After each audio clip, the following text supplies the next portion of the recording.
नमस्कार। आज हम बात करने वाले हैं हिंदी साहित्य की एक ऐसी कहानी की, एक ऐसी एकांकी की जो आज भी लोगों के रोंगटे खड़े कर देती है। ये कहानी है कर्तव्य की, वफादारी की और एक माँ के उस बलिदान की जिसकी कोई कल्पना भी नहीं कर सकता। जी हाँ, हम बात कर रहे हैं दीपदान की। कहानी की नायिका के ये शब्द, बस इन्हीं में उनके पूरे चरित्र का सार छिपा है। ये वो उसूल हैं जिनकी परीक्षा एक ऐसे मोड़ पर होगी जिसके बारे में सोचा भी नहीं जा सकता। तो ये कहानी एक एकांकी है, मतलब एक वन एक्ट प्ले, और इसे लिखा है डॉक्टर रामकुमार वर्मा ने, जिन्हें हिंदी एकांकी का जनक भी कहा जाता है। देखिए, एकांकी का मकसद ही यही होता है कि कम से कम समय में देखने वाले पर एक गहरा असर डाला जाए, और दीपदान तो मतलब इसका एक बेहतरीन उदाहरण है। तो इस कहानी के जो मुख्य किरदार हैं उनको समझना बहुत जरूरी है। सबसे पहले हैं पन्ना धाय, जो कहानी की नायिका हैं, एक धाय माँ जिनकी गोद में चित्तौड़ का भविष्य पल रहा है, 14 साल के राजकुमार उदय सिंह। फिर है पन्ना का अपना बेटा चंदन, जो लगभग राजकुमार का ही हमउम्र है।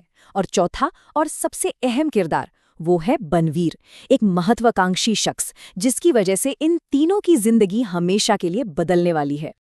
कहानी का समय है साल 1536। जगह है चित्तौड़। उस वक्त मेवाड़ की राजगद्दी पर एक तरह की अस्थिरता छाई हुई थी, और इसी माहौल के बीच पूरे शहर में दीपदान का त्योहार मनाया जा रहा था, यानी दियों का उत्सव। और यहीं पर कहानी का सबसे बड़ा विरोधाभास सामने आता है। मतलब एक तरफ पूरा चित्तौड़ नाच गाने और रोशनी में डूबा हुआ है, और दूसरी तरफ उसी जश्न के अंधेरे में बनवीर अपनी साजिश के ताने बाने बुन रहा है। वो अपना पहला दांव चलता है, महाराजा की हत्या हो जाती है। अब अब बनवीर और चित्तौड़ के सिंहासन के बीच सिर्फ एक इंसान बाकी है, और वो है राजकुमार उदय सिंह। अब कहानी उस मोड़ पर पहुंचती है जहां से सब कुछ बदल जाता है। पन्नाधाय को बनवीर की इस भयानक साजिश की भनक लग जाती है। उन्हें पता चल जाता है कि बनवीर का अगला निशाना कोई और नहीं बल्कि राजकुमार उदय सिंह हैं। और बस यही एक सवाल पन्नाधाय के सामने आकर खड़ा हो जाता है।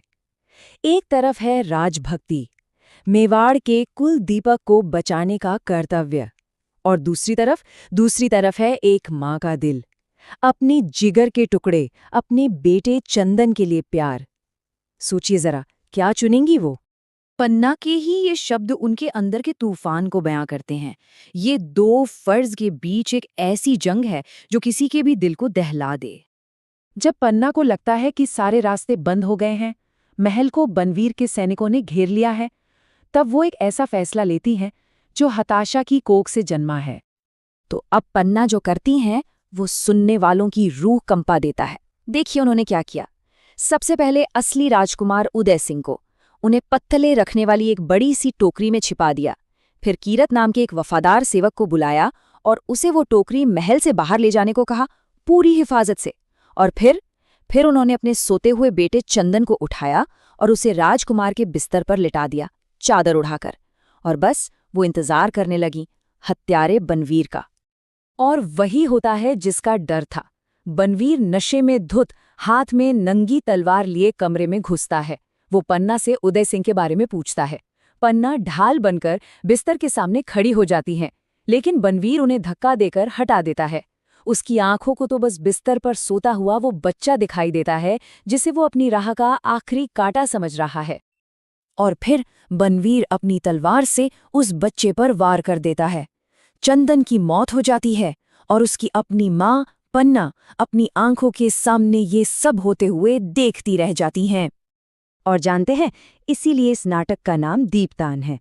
ये मिट्टी के दिए का दान नहीं था, ये पन्ना का अपने कुल के दीपक, अपने बेटे का दान था, ताकि मेवाड़ का भविष्य अंधकार में न डूब जाए। उन्होंने राज्य के लिए अपनी ही रोशनी का दान कर दिया। पन्नाधाय का ये बलिदान बेकार नहीं गया। इसी की वजह से उदय सिंह की जान बची और आगे चलकर मेवाड़ का राजवंश भी बचा। ये नाटक आज भी उतना ही प्रासंगिक है, उतना ही असरदार है। क्यों? क्योंकि ये हमें एक ऐसी नैतिक दुविधा में डालता है जिसका सामना करना शायद किसी भी इंसान के लिए सबसे मुश्किल काम हो, और यही चीज़ इसे कर्तव्य और त्याग की एक अमर कहानी बना देती है।